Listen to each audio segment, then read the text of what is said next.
ایک تو میں نے آپ کو بتایا کہ ضیاء الحق کے دور کا جو ایک سیاہ قانون تھا کہ کوئی بھی قیدی چاہے وہ سیاسی قیدی ہے وہ سیاست کے اوپر بات نہیں کر سکے گا، یہ انہوں نے پہلے طے کر لیا تھا ضیاء الحق کے دور میں، اور یہ ضیاء الحق کی سوچ کا نتیجہ ہے، ایک آمرانہ سوچ کا نتیجہ کہ قیدی جو ہے وہ سیاست کے اوپر بات نہیں کر سکتا، ہم اسے بات کرنے نہیں دیں گے۔ تو پھر قیدی ووٹ کیسے ڈال سکتا ہے، قیدی الیکشن کیسے لڑ سکتا ہے، اور 100 چیزیں ہیں، لیکن کیا قیدی سے آپ یہ حقوق ہی چھین لیں گے؟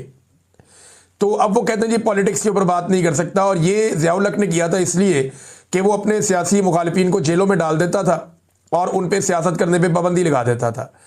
یہی کام جو ہے موجودہ رجیم میں ضیاء الحق کے جو روحانی بیٹے اور ان کی پوتی، ان لوگوں نے دوبارہ یہی کام کیا اور دوبارہ سے عدالتوں کو استعمال کرتے ہوئے ضیاء الحق کا وہ کالا قانون نافذ کروا دیا۔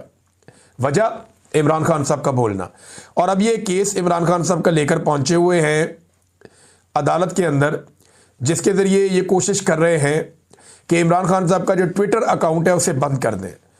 یعنی عمران خان صاحب کے ٹویٹر پیغامات کے خلاف یہ کیس اسلام آباد ہائی کورٹ میں واجد گیلانی کابینہ کے ممبر ایگزیکٹو غلام مرتضی خان نے معروف نون لیگی وکیل رہنما جناب بیرسٹر ظفر اللہ خان کے ذریعے دائر کیا ہے، اور عدالت سے درخواست کی ہے کہ وہ مندرجہ ذیل احکامات جاری کرے۔ نمبر 1، عمران خان کے ٹویٹس کے غیر قانونی ہونے کا اعلان کیا جائے کہ جیل میں موجود عمران خان کے اکاؤنٹ سے شائع ہونے والے ٹویٹس غیر قانونی ہیں، غیر آئینی ہیں اور پاکستان کے قانون کے خلاف ہیں۔ اب اس سے یہ کریں گے کہ ٹویٹر کے اوپر خط و کتابت کریں گے۔ نمبر 2، تحقیق اور پابندی کا حکم۔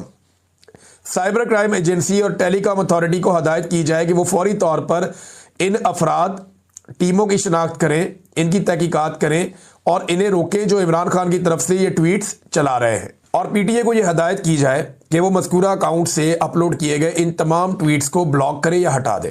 نمبر 3، جیل قوانین کی پابندی۔ جیل سپرنٹینڈنٹ کو ہدایت کی جائے کہ وہ جیل کے قواعد و ضوابط کی سختی سے پابندی یقینی بنائے تاکہ کوئی بھی قیدی غیر قانونی طور پر سوشل میڈیا اکاؤنٹ نہ چلا سکے۔ نمبر 4، براہ راست پابندی۔ عمران خان صاحب کو براہ راست ہدایت کی جائے کہ وہ اس غیر قانونی اور غیر آئینی سرگرمی کو فوری طور پر بند کرے۔ پاکستان تحریک انصاف کو ہدایت کی جائے کہ وہ عمران خان کے ٹویٹس کو ری ٹویٹ یا شیئر کرنے یا پھیلانے سے گریز کرے۔ نمبر 5، دیگر متفرق احکامات۔ اس کے اندر اور بھی ہیں کہ عدالت سے کوئی بھی دیگر حکم جو اس معاملے کے حقائق اور حالات کے تحت مناسب سمجھی جائے جاری کیا جائے۔ اب آپ اندازہ کریں، اور یہ ساری معلومات جو ہیں یہ پاکستان تحریک انصاف سے تعلق رکھنے والے خالد یوسف چودھری صاحب نے فراہم کی ہیں، اور عمران خان صاحب سے ان کا ایک بڑا گہرا تعلق ہے۔ عمران خان صاحب کو ریپرزینٹ